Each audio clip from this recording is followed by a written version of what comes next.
네. 저도 작업하고 조마조마했는데 지난주에 기술시사하고 와, 이 돌비의 위력이 이거구나 싶어서 되게 돌비로 발감하신 분들이 표정이 되게 궁금했어요. 네. 아무튼 만족스럽게 관람해 주신 것 같아서 너무 감사합니다. 그리고 우리 GV에 흔쾌히 응해주신 장동선 박사님께도 감사드립니다. 그 보시면서 좀 궁금한 거는 저보다는 이 뇌과학 전문가인 장동선 박사님이 저보다 더 많이 재밌는 답변을 많이 해주실 거예요. 저는 사실 그냥 감으로 만드는 사람이고 이분 연구를 하시면서 하시는 분이니까.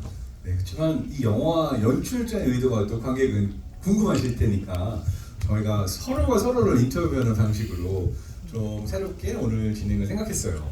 그래서 저는 일단 영화가 만들어지게 된 배경 같은 것도 궁금하잖아요. 베테랑 1도 너무너무 재밌게 봤는데 9년 만에 지금 후속작이 나온 거예요. 이 후속작을 만들겠다라고 계획은 언제부터 하셨나요? 처음부터 계획이 있었나요? 이 계획은 9년 전에 있었습니다. 그 촬영을 진행하는 동안 너무너무 우리가 다루는 인물들에 대한 애정도가 스태프와 배우들하고 그것이 너무 높아져서 이미 촬영 마무리하기 전에 수편을 꼭 만들자. 그래서 실제 촬영이 끝나자마자 여러분들 기억하실지 모르겠지만 그 서도철 형사가 입고 있는 그 안에 입고 있는 카키색 점퍼 있잖아요. 그 여기 뜯어져 있는 그 점퍼가 1편 때 입었던 똑같은 옷인데 그 옷이 의상팀에서 만든 게 아니라 그 황정민 선배님 개인 옷을 입었던 거예요. 1편에. 그러니까 한 벌밖에 없어요. 그래서 황정민 선배가 집으로 안 가져가고 의상팀의 옷을 맡겨서 이거 속편을 만들게 되면 이 옷을 그대로 다시 입겠다 하고 의상실에 맡겼는데 이게 9년이 걸릴 줄 몰랐죠. 그래서 저희도 들어가자마자 결정되자마자 찾은 게 옷. 그래서 근데 다행히 창고에 잘 보관이 돼 있었고 그리고 9년씩이나 걸린 건 1편이 너무 큰 성공을 거둬서 좀 부담이 있었어요. 저희가 그렇게 큰 성공을 기대를 하고 만들었던 영화가 아니었는데 그리고 이제 저도 다른 영화를 만들고 싶은 욕망들이 생기니까 이제 다른 거 하고 우리의 또 서도철 형사님도 뭐 목사님도 하셨다가 후대도 익히셨다가 뭐 북한도 왔다 갔다 하셨다가 뭐 많이 하셨잖아요. 이제 서로 각자의 삶을 살다가 만나서 근데 9년이라는 시간이 흐르고 나보니 이게 재탕은 하기 싫었고 성공을 반복하기 싫었고 자 그렇다면 우리가 이 형사가 9년이라는 시간 동안 얼마나 성장했을까? 아니 근데 성장했다고 하는데 서도철 형사도 그렇고 오 팀장도 그렇고 9년 동안 승진을 못한 거예요? 승진과 성장은 좀 다르지 않을까요? 아니 그래도 그렇지 저는 다른 포지션 나타날 줄 알았는데 똑같은 멤버가 똑같이 있어서 야 9년이나 승진을 못했다니 안타까운 마음이 좀 들었습니다. 좀 그 사람들이 그러니까 사회생활을 잘하는 사람들은 아닌 거죠. 아무튼 그렇게 해서 9년 만에 이런 이야기를 해보자라고 의기투합을 해서 다시 모셨는데 영화에서 그 국과수를 찾아서 쪼박쪼박 걸어가는 장면 있잖아요. 그게 저희 베테랑 2편의 첫 촬영이었는데 옷을 입고 찍는데 마치 지난주에 헤어졌다가 만난 것 같았어요. 아 이게 여기 뇌과학 치고 들어갈 수 있는데요. 뇌과학적으로 우리가 특정 맥락에 오게 되면은 그 순간이 살아나요. 예를 들어서 저 같은 경우는 독일에서 공부하고 미국에서 공부하고 한국에 왔잖아요. 근데 원래 공부하던 독일 동네 가면 시간이 하나도 안 지나는 것 같아요.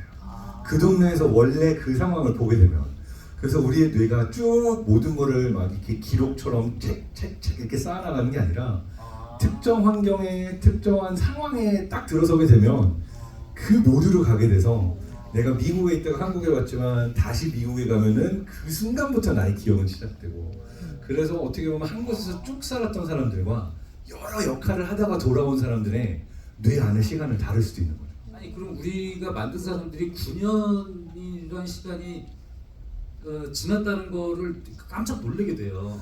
근데 그것도 그럼 뇌과학적으로 이게 설명이 되는 거예요? 왜냐하면 뇌는 1년, 2년, 3년, 9년이라는 시간으로 카운팅을 하지 않고 얼마나 새로운 경험들이 쌓이는가를 경험을 해요. 그래서 9년이라는 시간 자체는 큰 의미가 없다라고 볼 수가 있습니다. 그렇지만 제가 재밌게 봤던 건 9년 동안 우리의 뇌와 기억은 그 큰 변화를 못 느끼고 그 순간 그대로 들어가지만 그 사이에 사회는 많이 바뀌고 기술은 많이 바뀌었잖아요. 그러니까 국과수이기도 하시지만 국과수 기술 중에도 9년 전에 없었는데 지금 생긴 기술 중에 하나가 그러니까 얼마 몇 년 전부터 쓰는 기술이 유전자 몽타주, DNA 몽타주 이런 것도 있어요.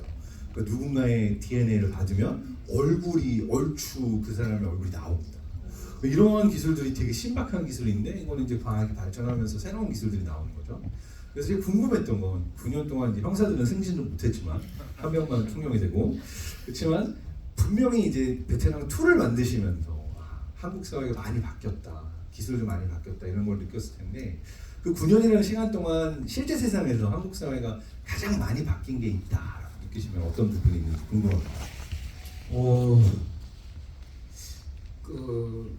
일단 그 많이 바뀌었다기보다 9년 전에도 이미 그 변화의 조짐이 있었는데 이 온라인과 오프라인의 경계가 완전히 무너져 버렸달까?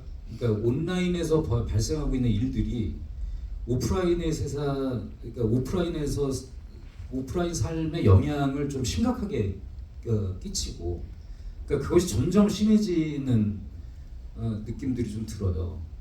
이거 되게 과학으로도 그 백업이 되는 얘기입니다. 최근에 이제 해외 베스트셀러 우리나라에도 새로 들어온 책 중에 조나탄 하이트 교수의 불안 세대라는 책이 있거든요. 그 책이 보여주면은 딱 9년 전이에요.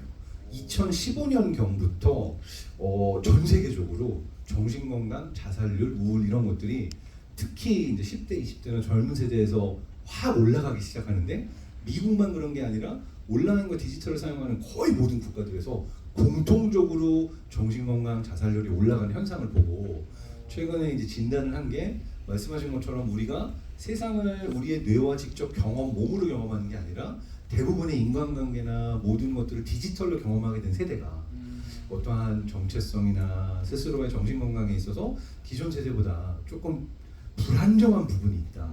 이러한 걸 그렸거든요. 근데 이러한 사실 아는 입장에서 저는 해치라는 캐릭터도 굉장히 흥미로웠던 게 어떻게 보면 뭐 쌍둥이 폰도 사용하고 굉장히 이 디지털 기술 어떻게 또 미디어를 사람들의 여론을 움직이는가를 굉장히 빠삭하게 알고 있는 어떻게 보면은 되게 그 2010년, 15년 이후의 기술을 잘 사용하는 캐릭터가 나오잖아요.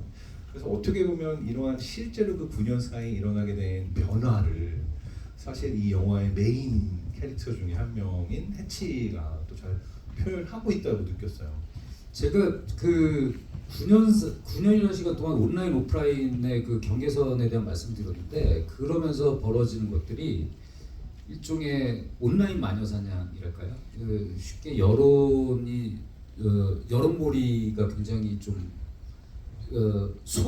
상대적 소수의 인원으로 다수의 여론을 이끌어갈 수 있는 어떤 분위기가 쉽게 조성이 되고 그 여론이 조작될 수 있고 또 사실관계도 지금 또 딥페이크의 시대에 사실이 조작될 수 있고 그러니까 현실과 그 가상의 세계에서 그 진실이 무엇이냐라는 것에 대한 어떤 혼돈 이것이 아주 빠른 속도로 지금 뭔가 이게 어떤 그 선이 무너지고 있는 것 같은 느낌을 받고 있어요. 네, 사실은 과학기술계나 AI 연구원 쪽에서도 이 부분을 우려하고 있어요. 왜냐하면은 얼마 전에 그 도널드 트럼프 전 대통령이 선거전에서